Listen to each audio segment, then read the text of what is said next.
Hello and good evening. Today it is actually Tuesday, December 29th, 2020.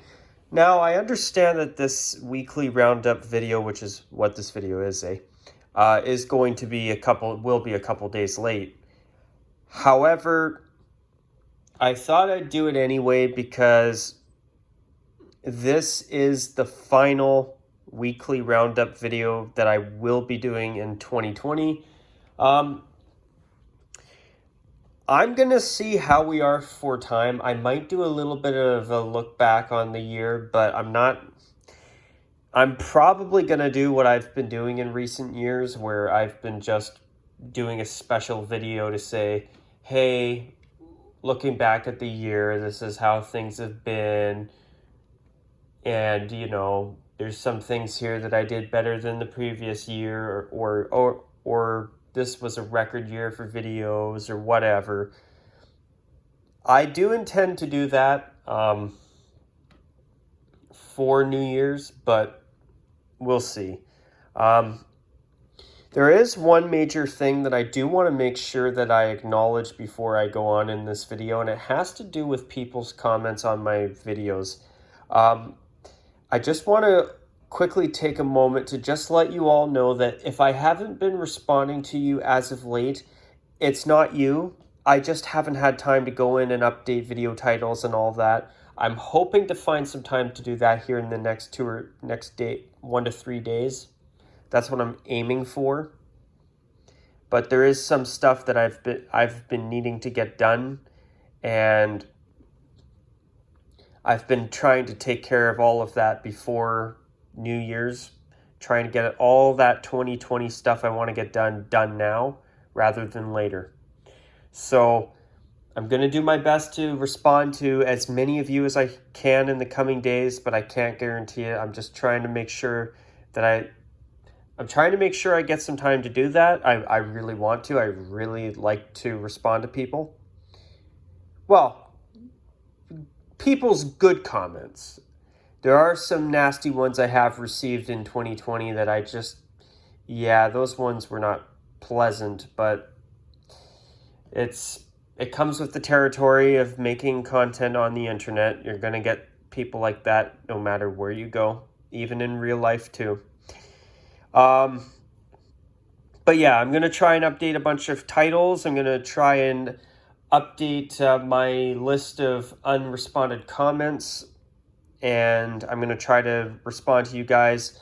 I always do. I appreciate people's comments. I especially appreciate my regular viewer comments all the time. That's great. So I don't like leaving comments unattended. I really don't.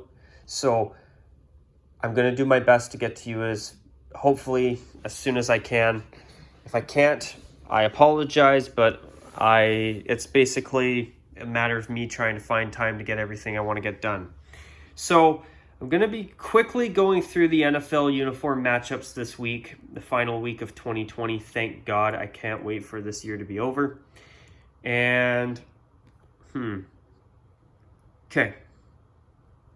So let's look at the Christmas Day game between the Vikings and the Saints. The Saints wore their throwback color rush uniform, and the Vikings thought that they should wear complete head-to-toe purple.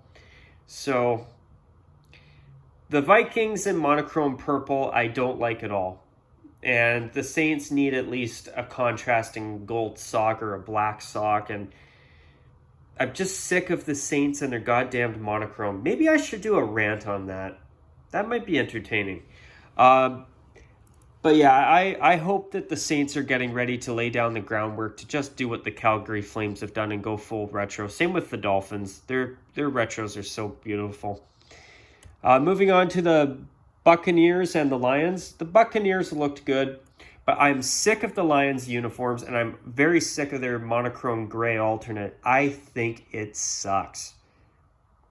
Light blue and white on gray, it just doesn't work. The complete head-to-toe gray morph suit look, I hate it. The Lions' new uniforms, I don't like at all. Their old ones that they actually just replaced, even though they had black on them, way better.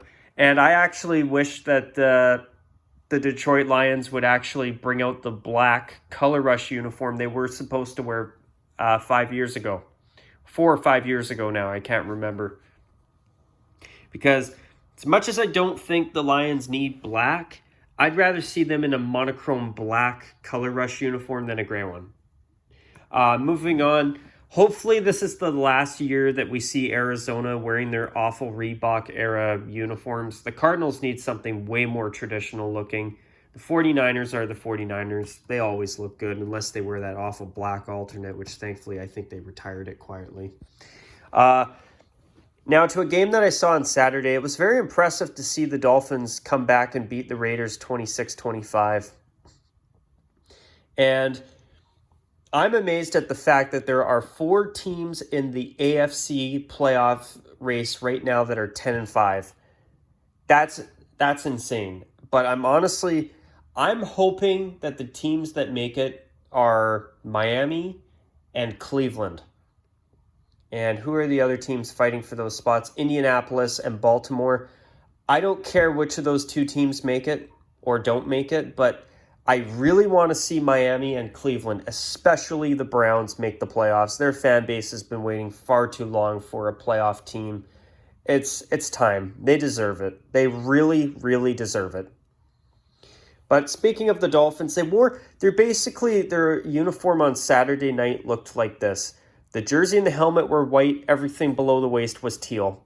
Not a good look. They need to at least wear white socks to break that up. Otherwise, that's not a bad uniform. And the Raiders are the Raiders. They always look good. The Texans wore their color rash uniform. The mono navy. It's nothing special. But I actually hope that they eventually get some new uniforms. I actually wouldn't mind if they went to red full-time instead of blue, but I don't know. I think they should try some new uniforms that hopefully aren't Nike modern stuff. The Bengals, I hope that they're going to reconsider their uniforms soon too. They need to redo big time. I want to talk about the Bears and the Jaguars. Well, the Bears are always the Bears. They look great. But the Jaguars, for the first time since they've upgraded their uniforms, I was actually impressed with what they wore. Black jersey, black socks, white pants. I think that's their best uniform. And the reason I prefer the Jaguars in black is because Miami's always worn teal, their interstate rival. Well, I know their rival is the Buccaneers because they are both in the NFC South with Carolina. No, they're not. What the hell am I saying? Okay, hang on. I'm having a total brain fart here. The Jacksonville Jaguars. I swear they're in the AFC.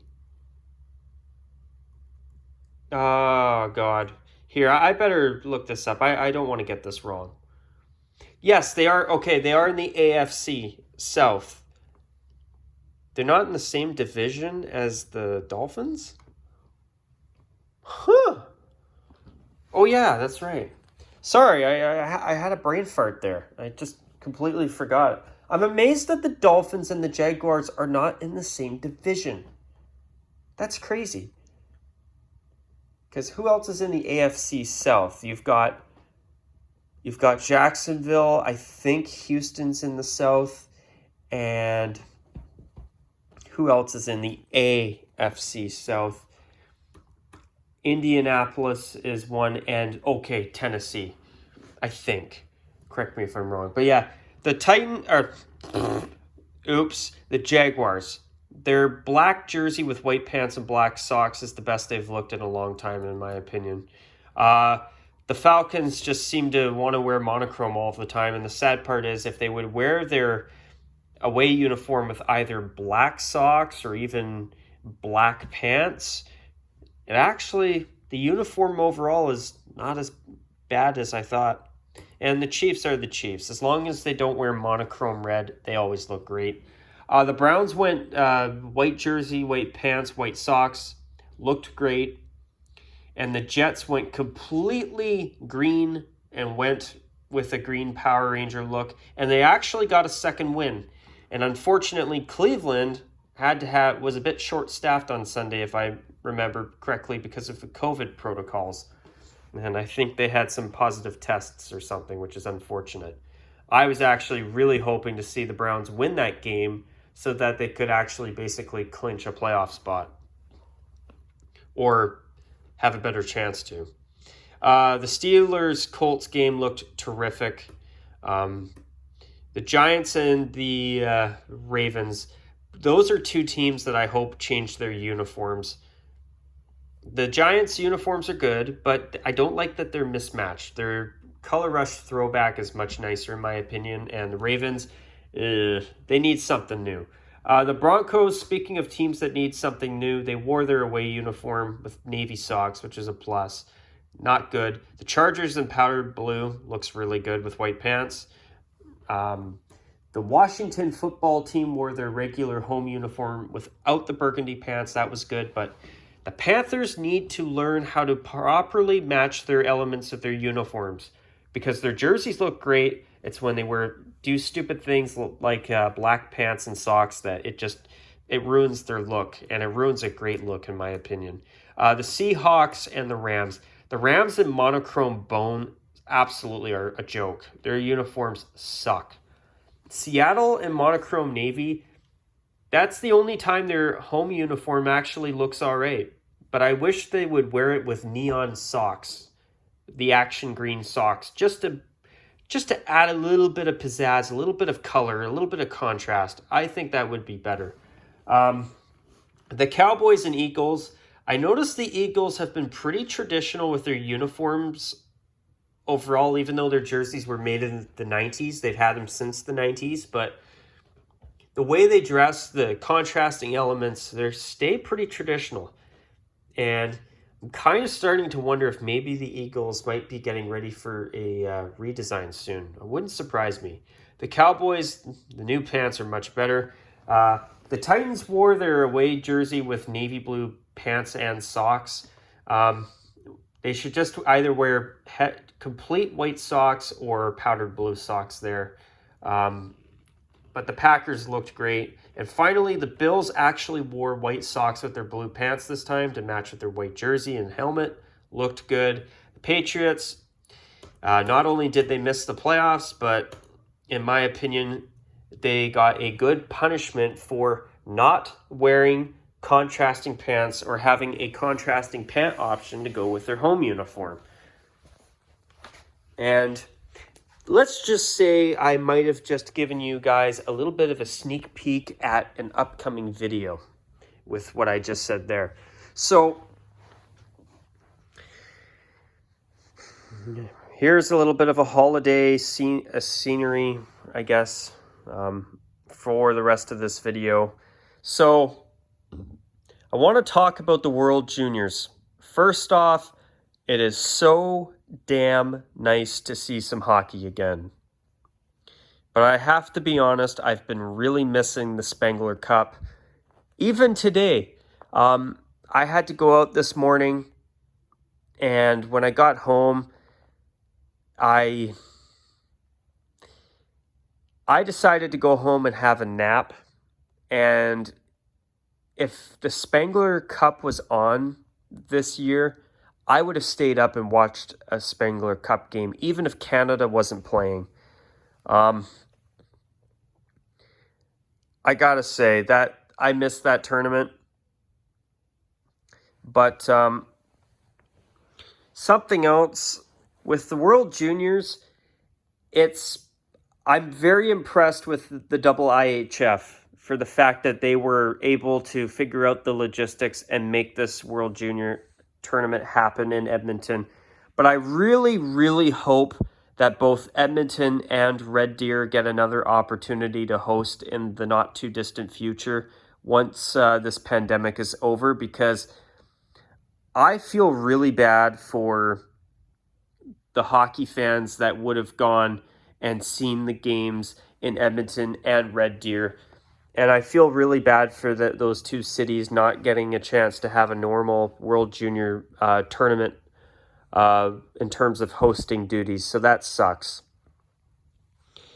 Another thing I want to mention too is, what was I going to say? Oh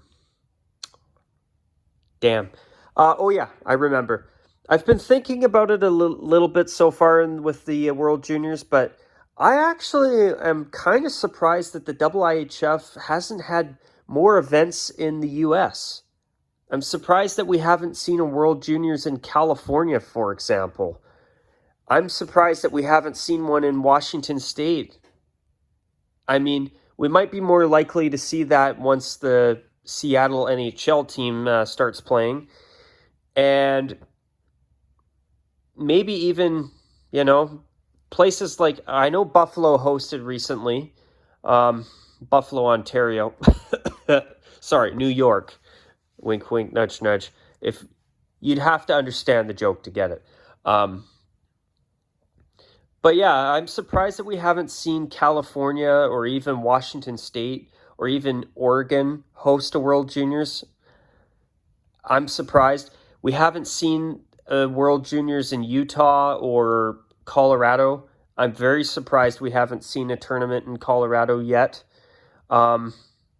Minnesota, the last time they had a tournament in that part of the United States was when they had the World Juniors in North Dakota, which was back when Jonathan Toews was a World Junior player. And Carey Price. That's going way back. And I actually want to talk about Jonathan Toews as the video goes on. But with the World Juniors, though, so far, it's been nice to watch. But I have to say, watching Canada obliterate Germany 16-2, I really felt bad for Germany. Now here's the thing. If Germany had a full roster of players in that game, to me it would have just been a blowout game. But what really bothered me about that game was the fact that I believe 9 of the German players were unable to play due to the COVID protocols, which obviously, if they're being put in those protocols, that's for the right reasons. I understand that. But I really felt bad for the German team. I would not blame the players for being very upset and being frustrated. Being short-staffed never is fun. In fact, speaking of being short-staffed, I had the wonderful honors of working on Boxing Day, short-staffed, and it was not fun. Of course, employers cut back on staffing on stats because they pay overtime on those days, eh? That was not fun. But yeah, with the German World Junior team, I felt bad. And speaking of the Germans, I was so happy to see them get a win over Slovakia yesterday. The fact that they've been shorthanded, I was really happy to see the Germans get a win.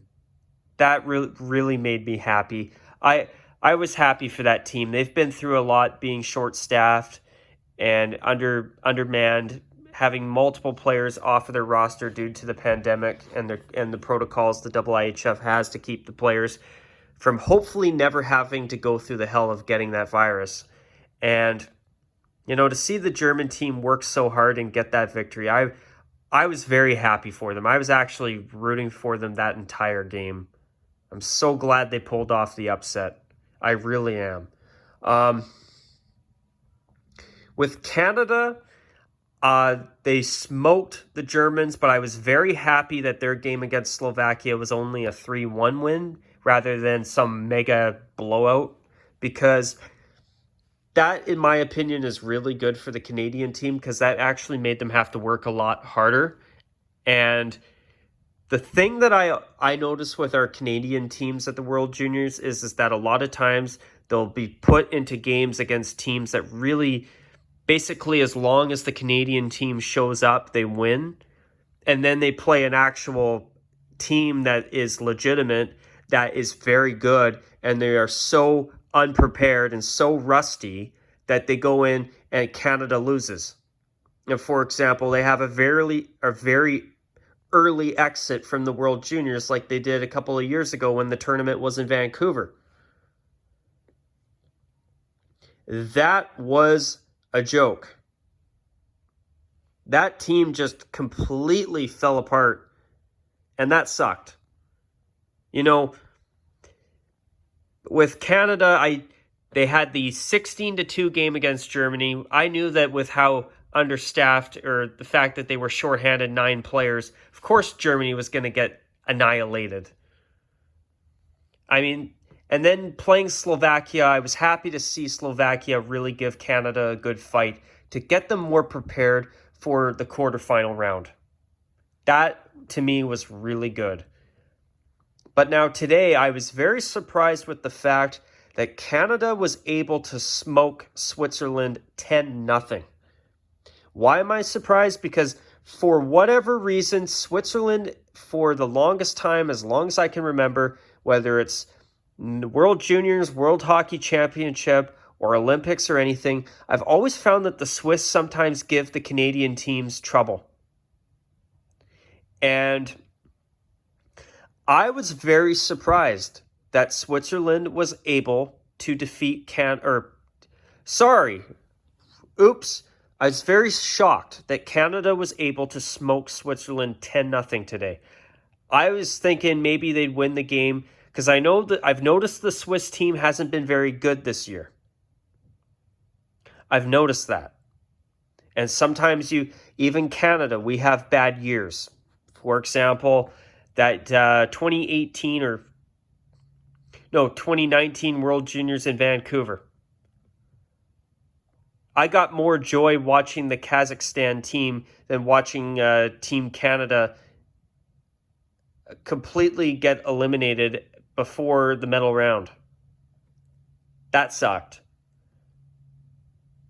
I have more fond memories of watching the Kazakhstan team absolutely pouring their hearts out, trying to win in Victoria, because they didn't play in Vancouver. They played their games in Victoria.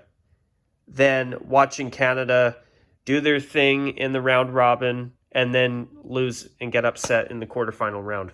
That sucked. But now Canada's going to have to play Finland. And Finland, I haven't seen the Finns play. They've got the same record as Canada. And they play Slovakia tomorrow, but I can't see Slovakia beating the Finns. It would be wonderful if they did, but I just don't think that's going to happen, But that game is going to be Canada's first significant test of the tournament so far, and it's better to give them one major test in the round robin than nothing at all. But then you look at the other group, Group B.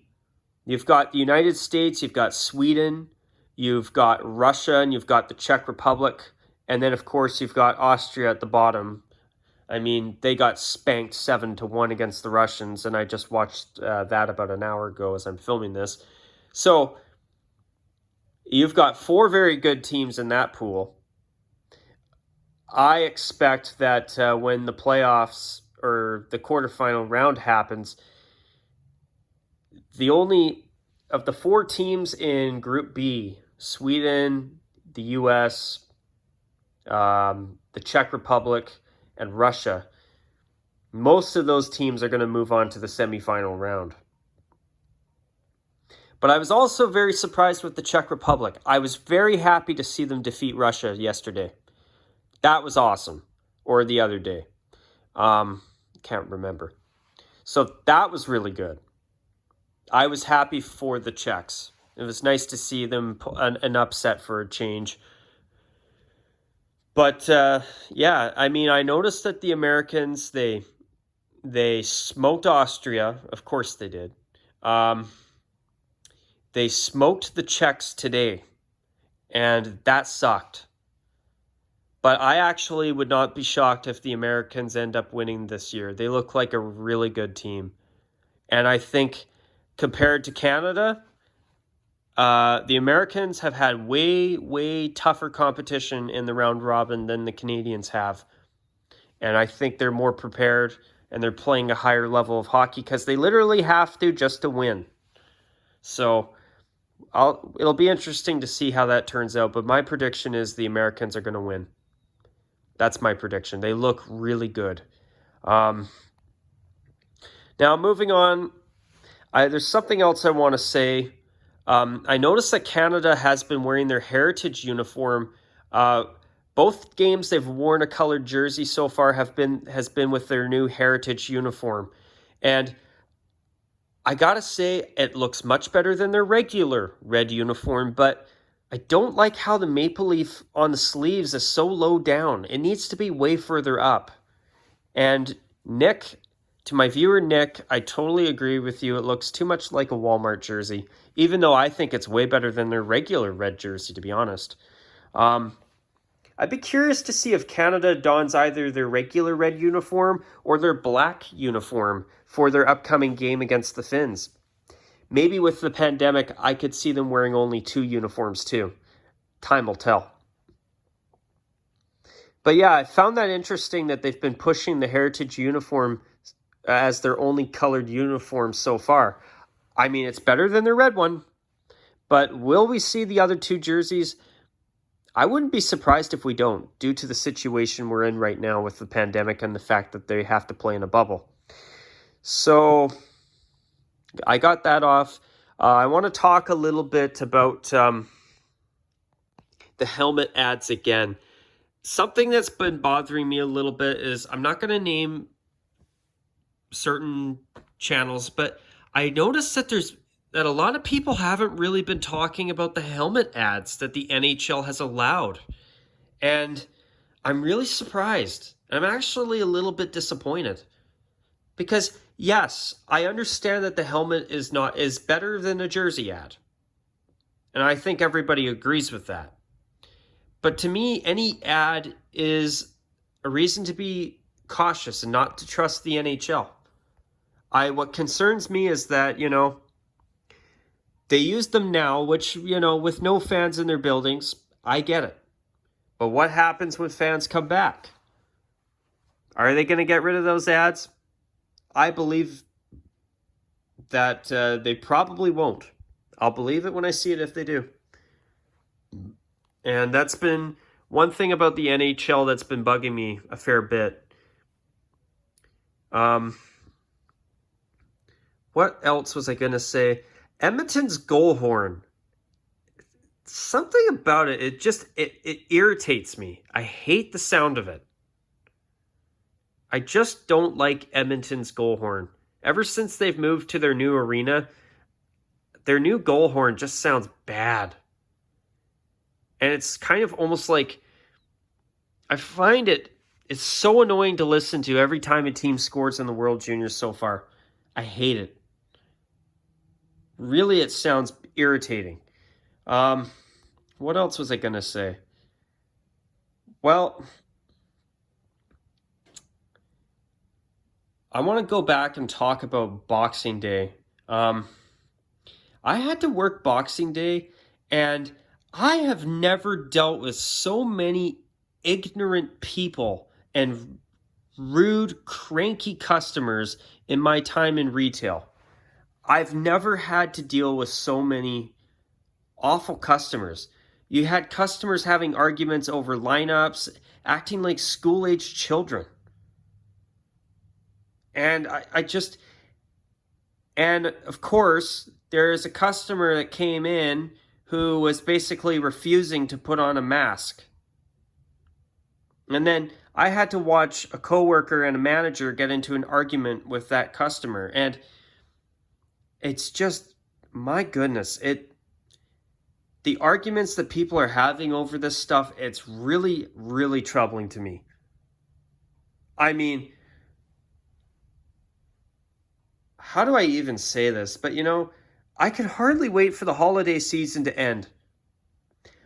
Even yesterday, when I had to work yesterday, I had a few really snappy customers. And I had this old lady, and I'm sorry to go on about my personal life here a little bit, guys, but man, she was so rude to me because, our store doesn't just hand out shopping carts. We have a policy in place where, you gotta leave a piece of ID to use one of our shopping carts because we don't have the ones where you put a toonie or whatever in to use them, eh? And she snapped at me and she said, "Oh, this is such a pain in the ass." And you know what I said to her? I was so frustrated. I said to her, I said, "Look, we wouldn't have a policy if everybody decided to bring their carts back." And I also said to her, I said, "We have the policy in our store because we're sick of people stealing all of our goddamn buggies."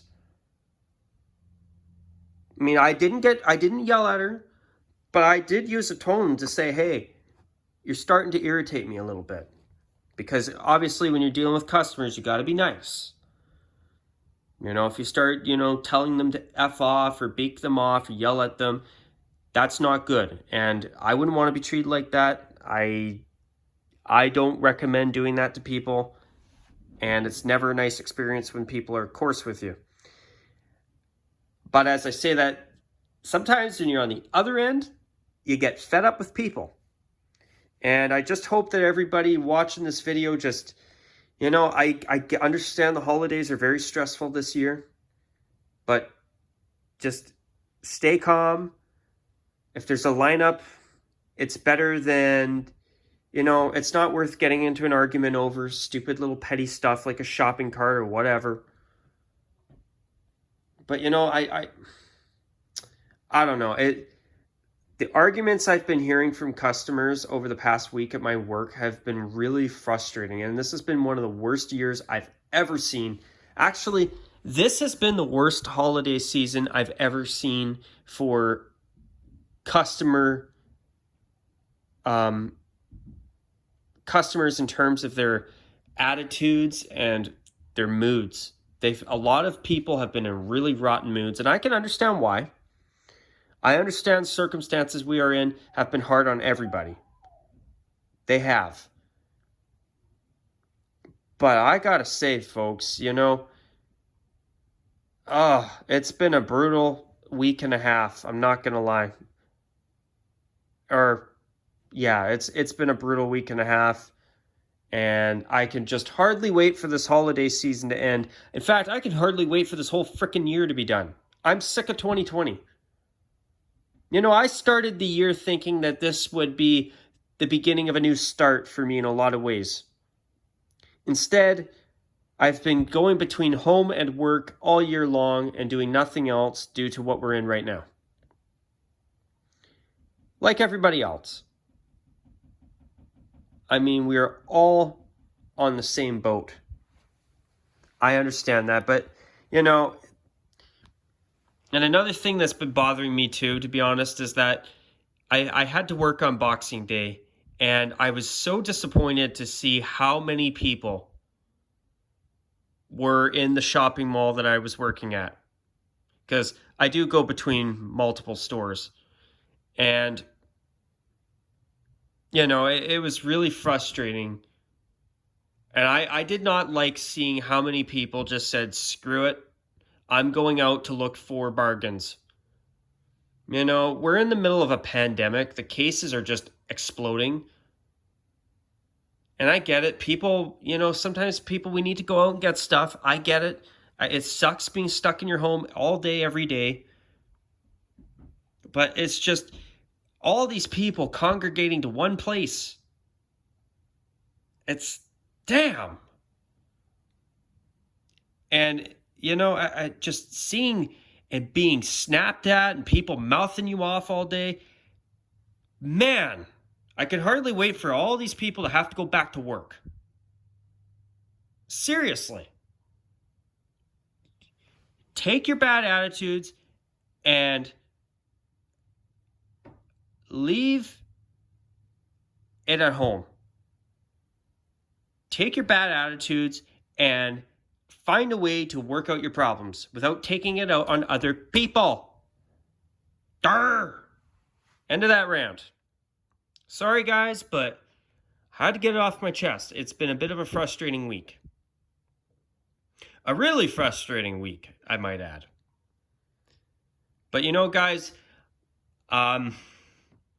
next month is actually going to mark the 1-year anniversary of the launch of these weekly Roundup podcasts, which I've been doing my best to make them a little bit more interesting by having the holiday backdrop, which I see my Christmas lights were unplugged. No big deal. But yeah, It's been a rough year. I know that everybody's on the same boat, but man, this holiday season, I'm sick of the holidays. I want them done. I want I want the kids to go back to school. I want all the people to be able to go back to work if they can. And that's that. Just have all of the holiday madness die down. And hopefully this COVID vaccine that's coming out from multiple different companies, or these vaccines, I hope they actually work. And I've been concerned about this new variant strain. I just hope this vaccine works on that too. Fingers crossed. I just want to see everybody be able to go back to living a normal way of life again. It's been hard on me. It's been hard on everybody. It's been hard on all of us. And some of us have been hit a lot harder than others. A lot of businesses have gone under. A lot of people have lost their jobs. A lot of people are having so much trouble paying bills. Some of them are selling homes because they can't pay their bills anymore. I mean, it's awful. This has been a terrible, terrible, terrible year. This pandemic has been a terrible, terrible, terrible situation.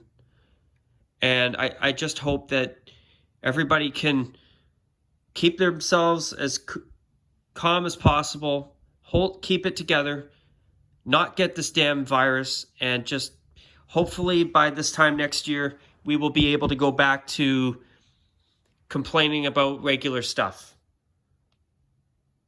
Whether it's some obnoxious idiot at a Christmas dinner at your friend's church, or complaining about the way your favorite hockey team played the other night, or how ugly a jersey is, stuff like that. Little things that we take for granted. It just really sucked. And something else I want to talk about too. Kirby Dack having an injured wrist.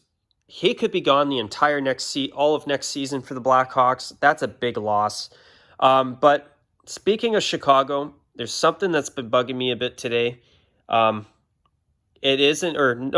Chicago, sorry. It's got to do with Henrik Lundqvist. But speaking of Chicago, now I hear that Jonathan Toews is out with an illness. That's awful.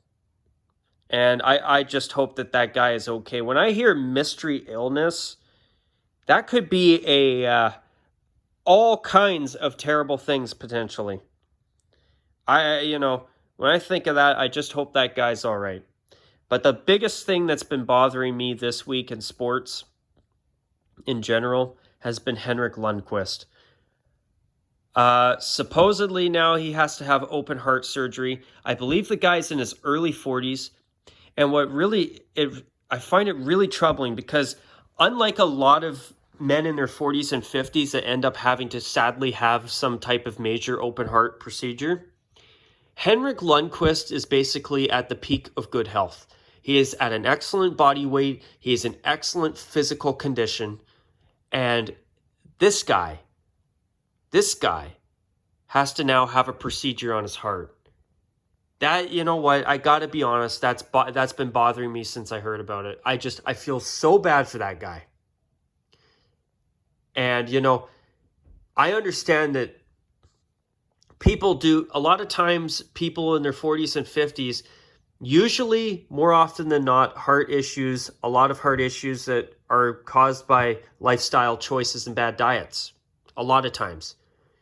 And then there's other times where you just have conditions that happen, like something that happened, like an irregular heartbeat that happened to a good friend of mine a few years back. And, you just to think that this man who has really taken care of himself, he's in excellent physical form, and he has to have a heart procedure, that bothers me.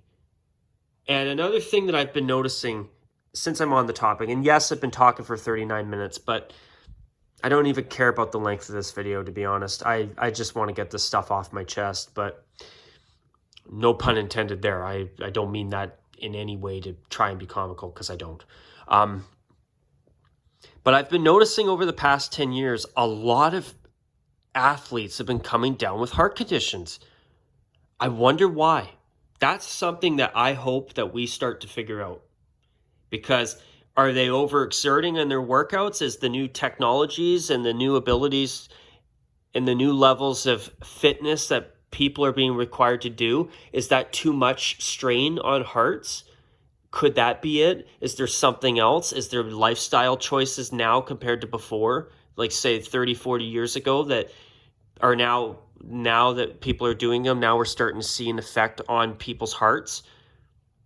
I really hope that cardiologists and researchers can figure this out, because that to me is a troubling trend. I know it's not happening to most people. Most people are fine. But any increase, in my opinion, should always be a reason to be concerned and something to be vigilant about. What else was I going to say too? Yeah, with Henrik Lundqvist, I mean, damn, hearing about Lundqvist, that really sucked. And he even just signed a contract with the Washington Capitals. And I feel very bad for Washington as well.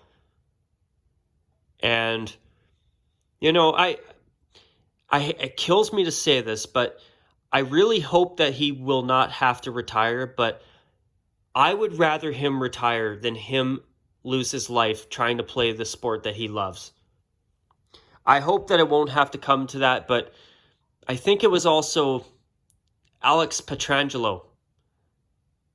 I think that's the one who on the Blues that had a heart issue as well.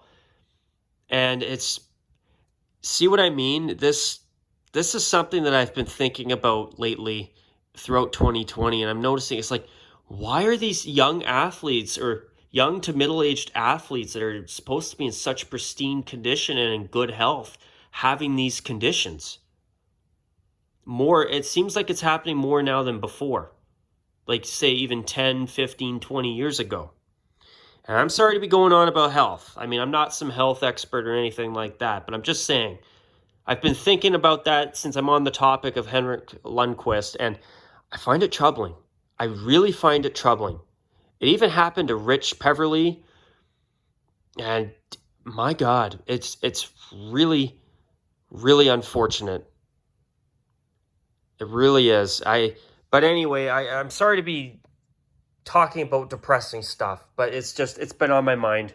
I wanted to acknowledge it here, but what else should I even bother to talk about at this point? Is there anything else? Well, there have been some good things in the year. There have, but I just hope that 2021 sees this pandemic come to an end and things hopefully starting to go back to some type of normal again.